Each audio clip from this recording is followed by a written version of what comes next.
15. Merci d'écouter RTL. Le Premier ministre Manuel Valls va donc dialoguer avec vous. Auparavant, Monsieur le Premier ministre, juste une question. À la lumière de ce que vous avez dit tout à l'heure à Olivier Mazerolle, de la situation de nos policiers, est-ce que vous appelez, vous, à l'arrêt des manifestations? Ça ne peut pas être mon rôle. Manifester est encore une fois un droit constitutionnel. Et c'est la force de notre démocratie de le permettre, y compris dans cette période de très grande tension. Mais chacun peut faire en effet preuve de responsabilité.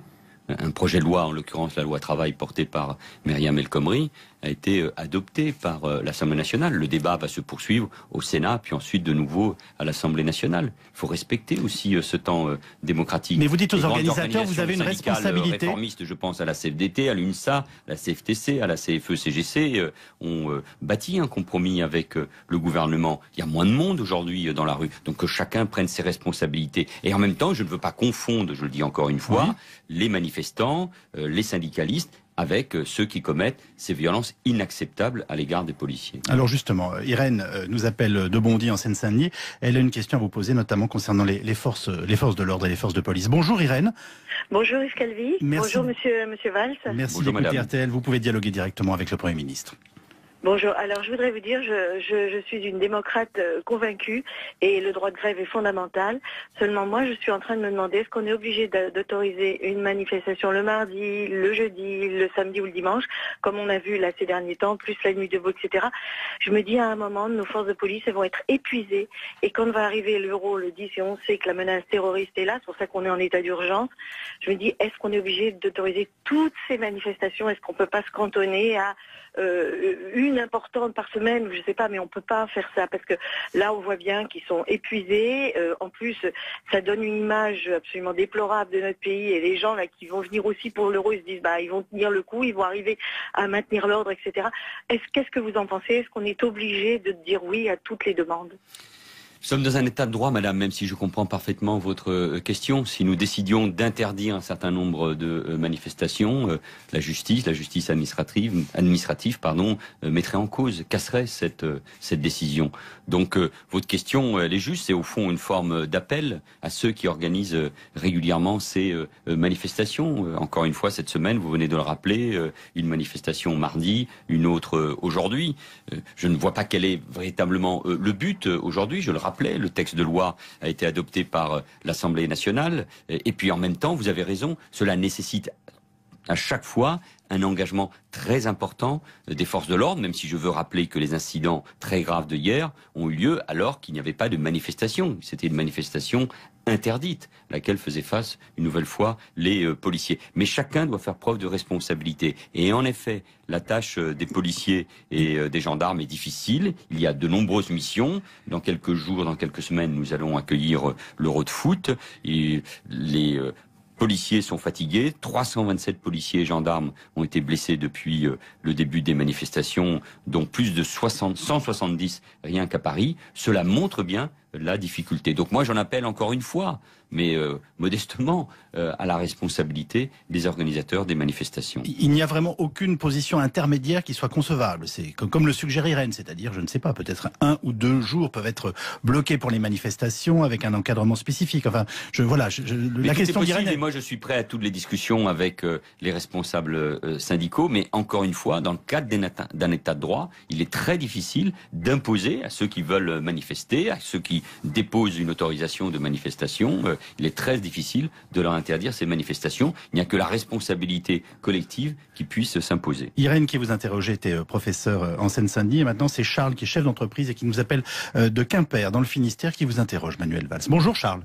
Bonjour Monsieur Calvi, bonjour Monsieur le Premier ministre. Bonjour Charles. Ma question concerne les appels au meurtre qui ont été effectués place de la République par 2 jeunes filles qui brandissaient des pancartes sur lesquelles il était mentionné « Sur le pont d'Avignon, on pend tous les patrons ». Est-ce qu'on peut tolérer aujourd'hui que des appels au meurtre puissent être tenus en place publique en France? Et quelles sont les suites judiciaires que l'État compte engager contre ces 2 individus? Il y a des suites judiciaires qui seront données. Tout appel au meurtre par l'intermédiaire d'une pancarte, d'un slogan ou sur Internet, parce que c'est souvent le cas, tous ces appels doivent faire l'objet d'une réponse judiciaire. Il est intolérable qu'on puisse faire des appels au meurtre concernant des patrons, des responsables politiques ou publics, et évidemment des policiers ou des gendarmes. La parole, elle a eu tendance ces dernières années à se libérer. Et les réseaux sociaux en sont une démonstration, et je ne suis pas en train de mettre en cause cette nouvelle forme de communication. Mais c'est cette réalité. On ne peut pas tout laisser passer. Et donc, ça veut dire qu'il faut à chaque fois une réponse, et il faut que la justice soit saisie et puisse rappeler à la loi ceux qui profèrent ce type de menaces ou condamner tout simplement.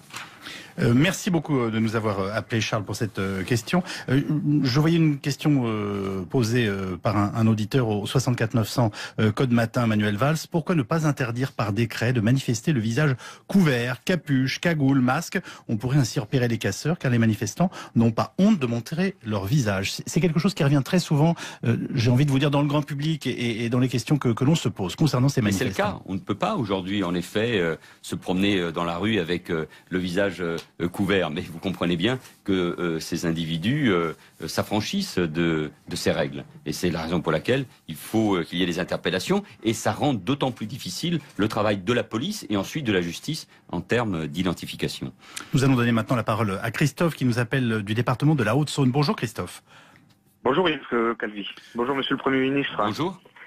Je souhaitais vous poser la question de savoir pour quelles raisons est-ce que le gouvernement n'engage pas des procédures de dissolution à l'encontre des groupes d'extrême gauche qui sont aujourd'hui clairement identifiés comme étant responsables de ces intolérables violences orchestrées contre les forces de police et donc contre l'État, alors que sous votre gouvernement, ou lorsque vous étiez ministre de l'Intérieur, vous aviez été très réactif et sans pitié pour dissoudre des groupuscules d'extrême droite au sujet de l'affaire Méric.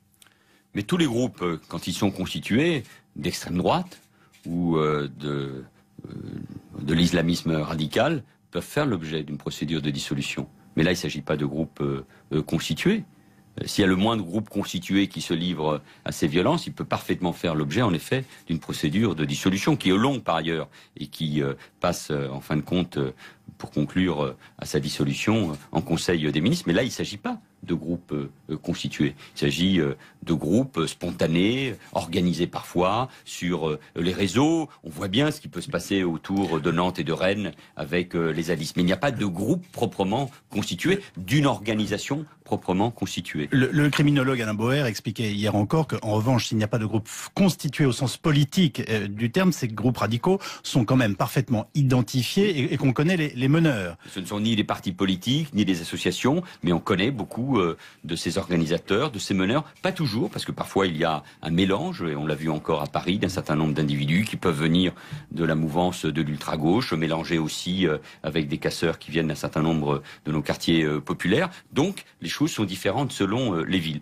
Mais en revanche, la surveillance, le travail du renseignement, le travail de la police, oui, nous permettent parfois de prévenir un certain nombre de ces opérations. Mais encore une fois, la violence à l'égard de la police et de la gendarmerie, ce type de contestation de l'état de droit et de l'ordre républicain sont insupportables, et c'est pour ça qu'il faut agir. Police et justice doivent agir de concert. Une question qui nous est tombée sur Internet. Est-ce que vous craignez des risques de pénurie, avec notamment de pénurie d'essence, étant donné le mouvement des routiers? Et je veux dire un mot d'ailleurs. Il y a des blocages de raffinerie, à un moment nous parlons. L'appel à la grève des fédérations de transport, Force ouvrière et CGT, fait partie de la stratégie de contestation globale de ces deux confédérations, dont le résultat est malheureusement d'entraver le déplacement de beaucoup de nos concitoyens, avec des risques aussi pour notre économie. Ces deux organisations, qui sont minoritaires dans le transport routier, veulent attiser les inquiétudes en faisant croire que la loi travail, mènerait à baisser la rémunération des heures supplémentaires des routiers, 10% au lieu de 25%. Et moi, je veux rassurer les conducteurs. Et en tout cas, je veux donner cette information aux Français, mais dénoncer aussi les contre-vérités sur ce projet de loi.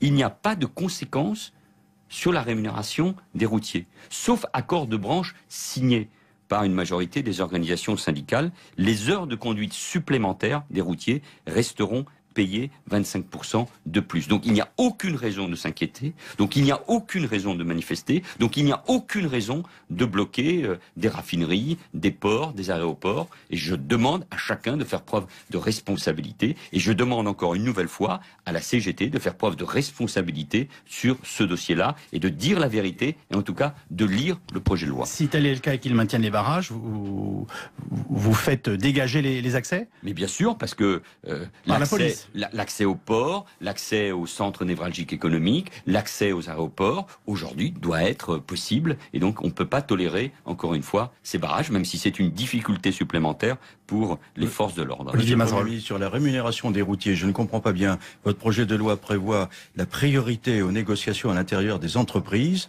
Et là, vous nous dites non, ce ne sera pas le cas. Non, parce que sauf accord de branche signé par une majorité des organisations syndicales, on ne peut pas mettre en cause aujourd'hui les heures supplémentaires. Donc, si la branche prévoit de maintenir à 25%, aucune entreprise de transport ne pourra descendre à 10%. Bien sûr, parce que depuis 2008, les organisations syndicales du secteur des transports routiers n'ont jamais souhaité signer d'accord réduisant la rémunération des heures supplémentaires. Et si jamais un accord de ce type devait être signé, c'est que les organisations syndicales auraient négocié des solides contreparties sur l'évolution salariale, par exemple. Ça n'est pas le cas, donc il n'y a aucune raison de s'inquiéter. La ministre du Travail, Myriam El Khomri, le rappelait encore hier à l'Assemblée nationale, donc il faut que chacun entende bien ce message. Monsieur le Premier ministre, les auditeurs d'RTL continuent de vous interroger au 3210. C'est le tour maintenant de Jean-Pierre qui nous appelle de Beauvais dans le département de l'Oise.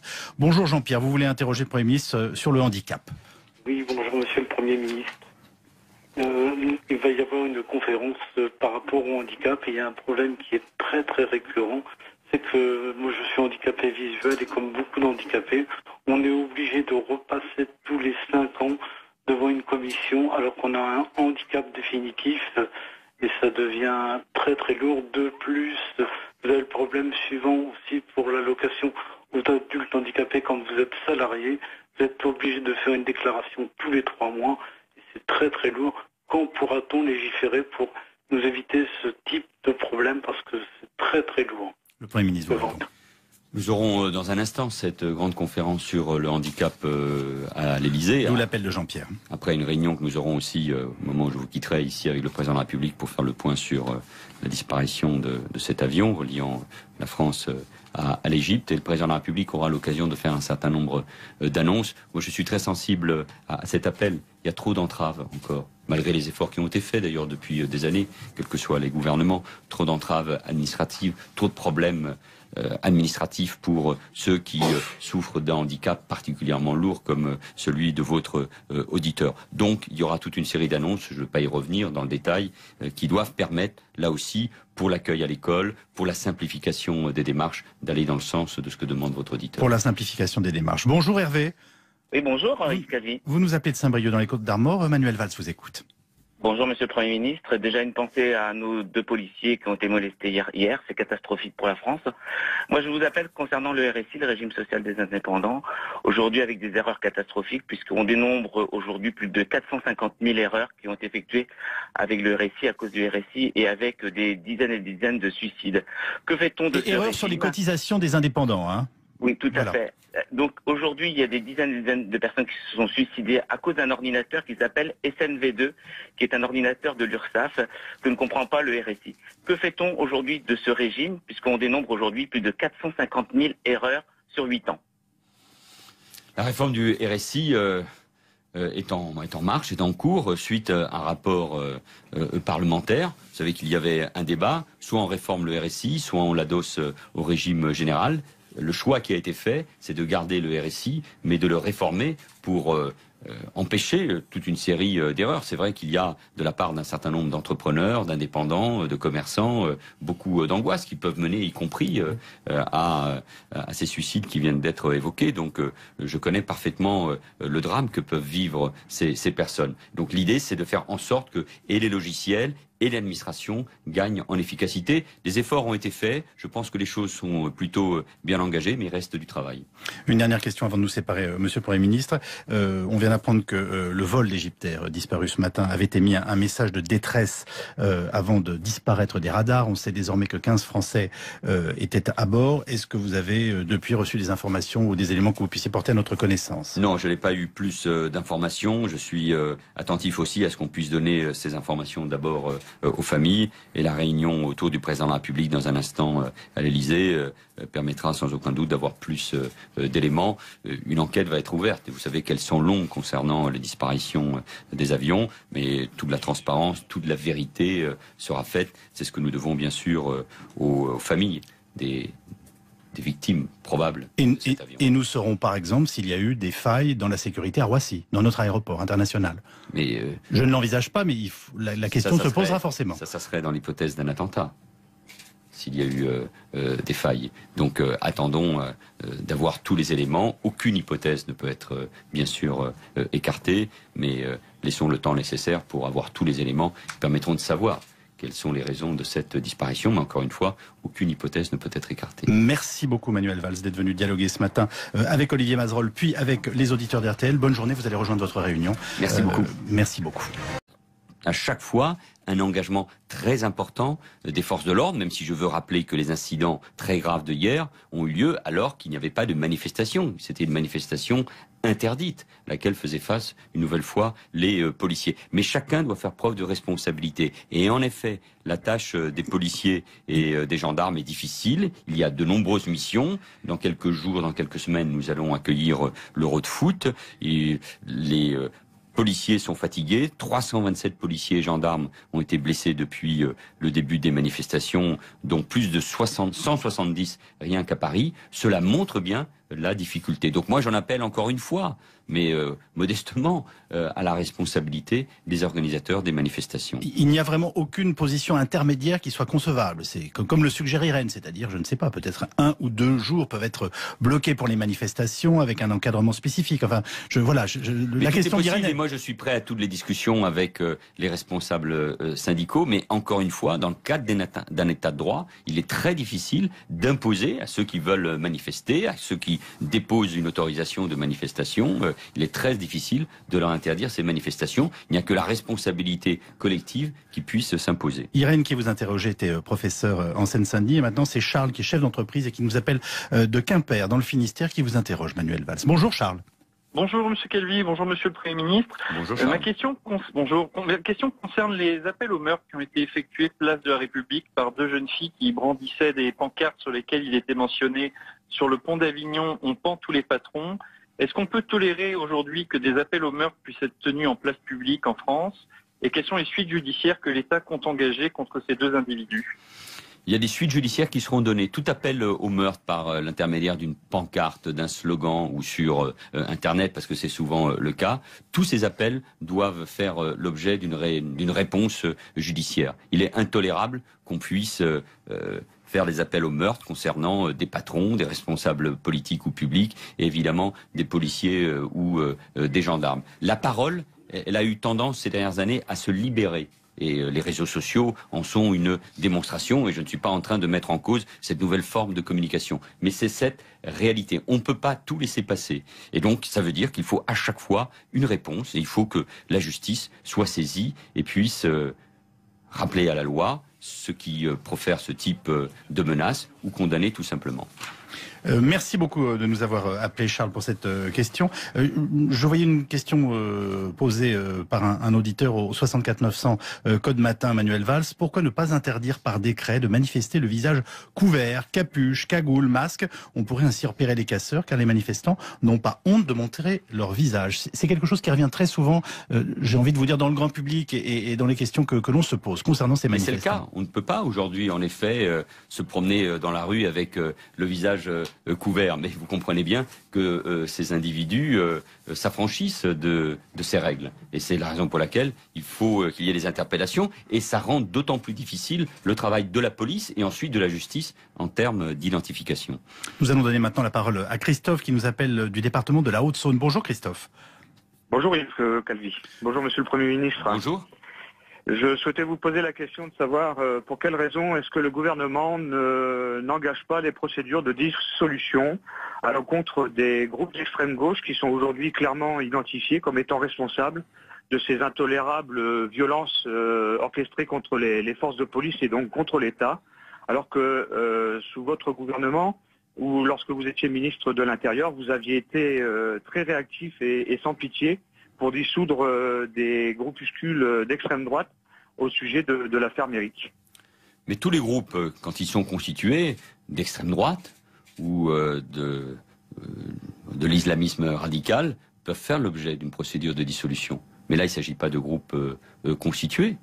S'il y a le moindre groupe constitué qui se livre à ces violences, il peut parfaitement faire l'objet, en effet, d'une procédure de dissolution qui est longue par ailleurs et qui passe, en fin de compte, pour conclure à sa dissolution en Conseil des ministres. Mais là, il ne s'agit pas de groupes constitués. Il s'agit de groupes spontanés, organisés parfois sur les réseaux. On voit bien ce qui peut se passer autour de Nantes et de Rennes avec les alices. Mais il n'y a pas de groupe proprement constitué, d'une organisation proprement constituée. Le criminologue Alain Boer expliquait hier encore qu'en revanche, s'il n'y a pas de groupe constitué au sens politique du terme, ces groupes radicaux sont quand même parfaitement identifiés et qu'on connaît les meneurs. Ce ne sont ni des partis politiques, ni des associations, mais on connaît beaucoup de ces organisateurs, de ces meneurs. Pas toujours, parce que parfois il y a un mélange, et on l'a vu encore à Paris, d'un certain nombre d'individus qui peuvent venir de la mouvance de l'ultra-gauche, mélanger aussi avec des casseurs qui viennent d'un certain nombre de nos quartiers populaires. Donc les choses sont différentes selon les villes. Mais en revanche, la surveillance, le travail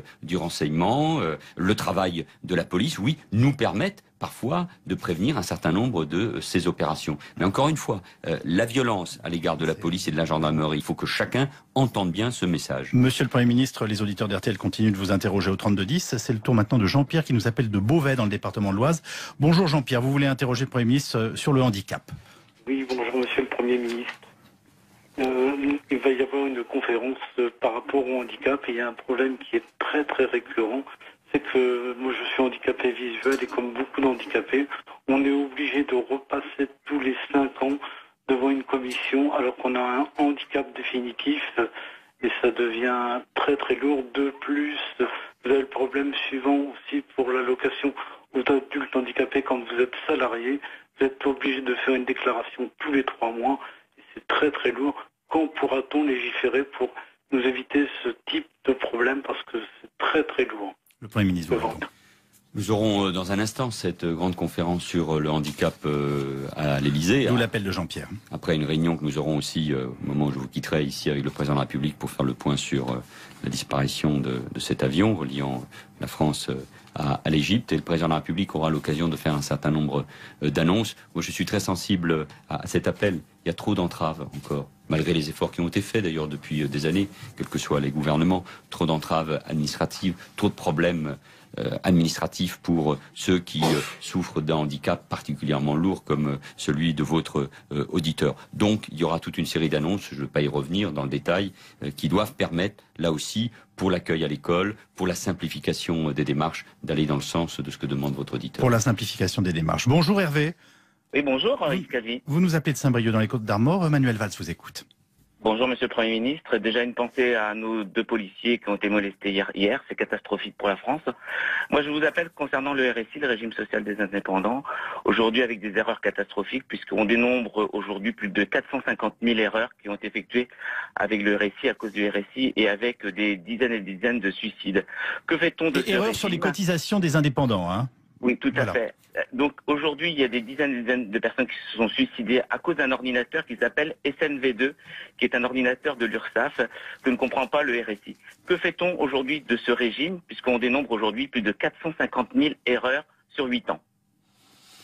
La réforme du RSI est en marche, est en cours, suite à un rapport parlementaire. Vous savez qu'il y avait un débat, soit on réforme le RSI, soit on l'adosse au régime général. Le choix qui a été fait, c'est de garder le RSI, mais de le réformer pour empêcher toute une série d'erreurs. C'est vrai qu'il y a de la part d'un... Merci d'écouter RTL. Le Premier ministre Manuel Valls va donc dialoguer avec vous. Auparavant, Monsieur le Premier ministre, juste une question. À la lumière de ce que vous avez dit tout à l'heure à Olivier Mazerolle, de la situation de nos policiers, est-ce que vous appelez, vous, à l'arrêt des manifestations? Ça ne peut pas être mon rôle. Manifester est encore une fois un droit constitutionnel. Et c'est la force de notre démocratie de le permettre, y compris dans cette période de très grande tension. Mais chacun peut faire en effet preuve de responsabilité. Un projet de loi, en l'occurrence la loi travail portée par Myriam El Khomri, a été adopté par l'Assemblée nationale. Le débat va se poursuivre au Sénat, puis ensuite de nouveau à l'Assemblée nationale. Il faut respecter aussi ce temps démocratique. Mais vous dites aux organisateurs, vous avez une responsabilité. Réformistes, je pense à la CFDT, à l'UNSA, à la CFTC, à la CFE-CGC, ont bâti un compromis avec le gouvernement. Il y a moins de monde aujourd'hui dans la rue, donc que chacun prenne ses responsabilités. Et en même temps, je ne veux pas confondre, je le dis encore une fois, les manifestants, les syndicalistes, avec ceux qui commettent ces violences inacceptables à l'égard des policiers. Alors justement, Irène nous appelle de Bondy en Seine-Saint-Denis. Elle a une question à vous poser, notamment concernant les forces de l'ordre et les forces de police. Bonjour Irène. Bonjour Yves Calvi. Merci. Bonjour Monsieur Valls. Merci Bonjour, d'écouter madame. RTL. Vous pouvez dialoguer directement avec le Premier ministre. Bonjour. Alors, je voudrais vous dire, je suis une démocrate convaincue et le droit de grève est fondamental.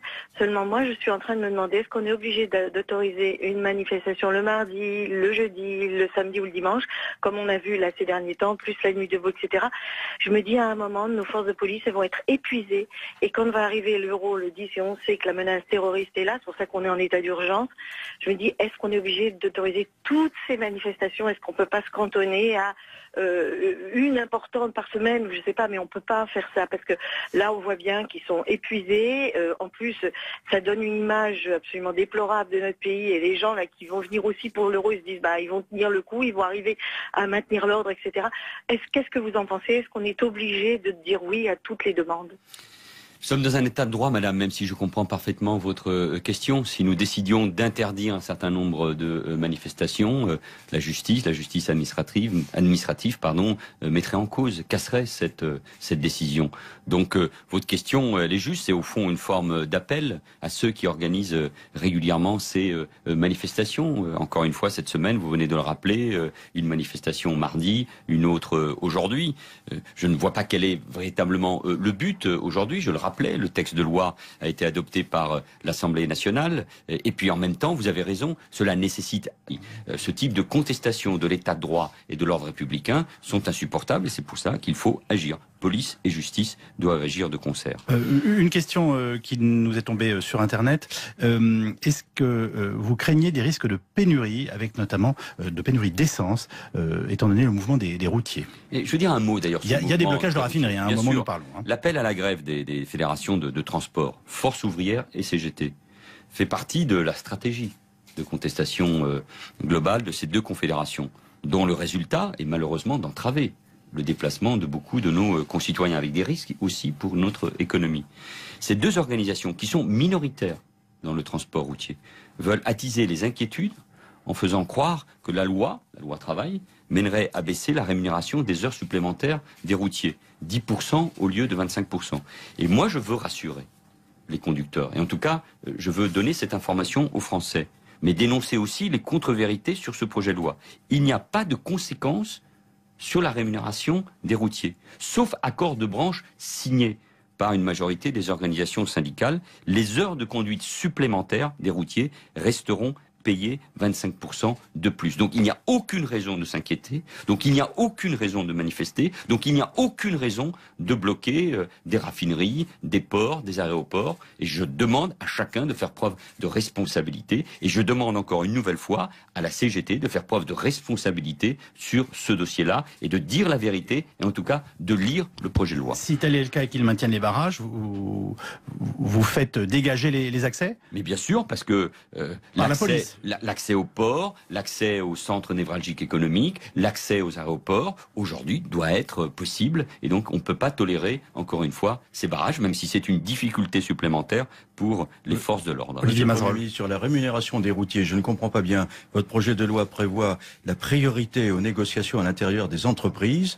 Et là, vous nous dites non, ce ne sera pas le cas. Non, parce que sauf accord de branche signé par une majorité des organisations syndicales, on ne peut pas mettre en cause aujourd'hui les heures supplémentaires. Donc, si la branche prévoit de maintenir à 25%, aucune entreprise de transport ne pourra descendre à 10%. Bien sûr, parce que depuis 2008, les organisations syndicales du secteur des transports routiers n'ont jamais souhaité signer d'accord réduisant la rémunération des heures supplémentaires. Et si jamais un accord de ce type devait être signé, c'est que les organisations syndicales auraient négocié des solides contreparties sur l'évolution salariale, par exemple. Ça n'est pas le cas, donc il n'y a aucune raison de s'inquiéter. La ministre du Travail, Myriam El Khomri, le rappelait encore hier à l'Assemblée nationale. Donc